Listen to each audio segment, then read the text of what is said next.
अस्सलाम वालेकुम to all of you. उम्मीद करता हूँ कि अब सब लोग खैर खैरियत से होंगे। आज की वीडियो एक ऐसे वाक़या के हवाले से है जो इंतहाई दर्दनाक भी है और इंतहाई शर्मनाक भी है हमारे लिए, हमारे मुआशरे के लिए और उन लोगों के लिए जो नाम नहाद किसी न किसी तरह से किसी न किसी चीज़ को प्रोटेक्ट करते हैं। तहसील हासिलपुर बहावलपुर की है। वहाँ पे 6 अफराद ने मिलकर एक लड़की को इज्तिमाई ज़्यादती का निशाना बनाया और ये ही नहीं कि उसको निशाना बनाया बल्कि उसके घर में घुस के असला की नोक पे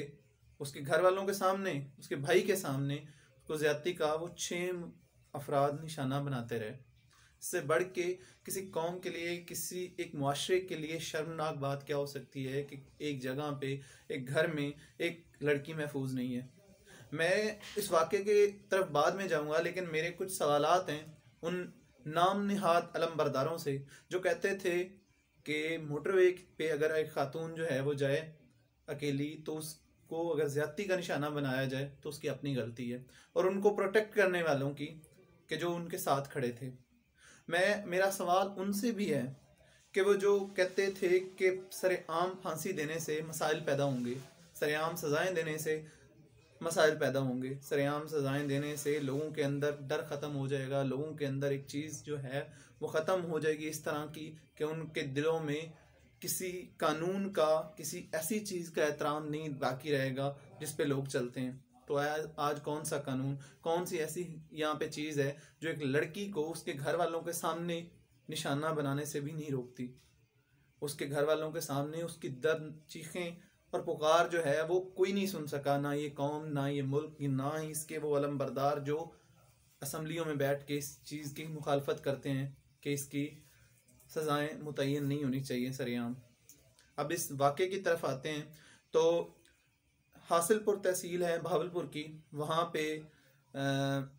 एक लड़की को इज्तिमाई ज़्यादती का निशाना बनाया गया, और ना सिर्फ इज्तिमाई ज़्यादती का निशाना उसके घर वालों के सामने बनाया गया, लेकिन दर्द और शर्मनाक और जुल्म की मैं कहता हूँ दास्तान वहाँ पे रकम की गई जहाँ उसके जिस्म को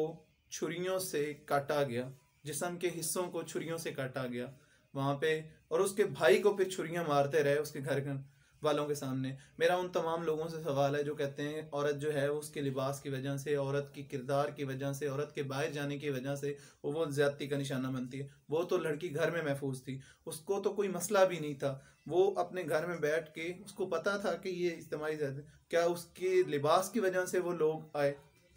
ये सवाल खुद से करने के हैं, ये सवाल अपने आप से पूछने के हैं कि आज हम कहाँ पे खड़े हैं। क्या हम उसके लिए आवाज़ बनेंगे? नहीं, हम एक दो दिन आवाज़ उठाएंगे लेकिन फिर भूल जाएंगे,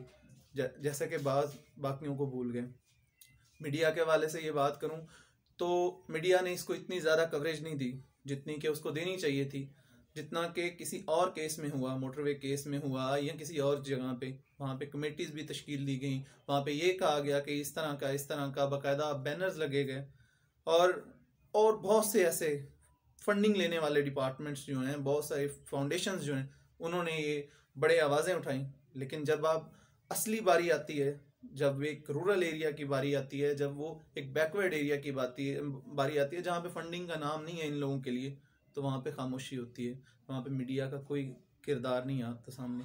वहाँ पे हम खुद खामोश हो जाते हैं। और पुलिस ज़राए के अकॉर्डिंग ये इसलिए हुआ कि ये एक बदले की आग में किया गया काम है, बदले की आग में बदला लिया गया है ये, लेकिन बदले के लिए निशाना बनाया गया एक लड़की को।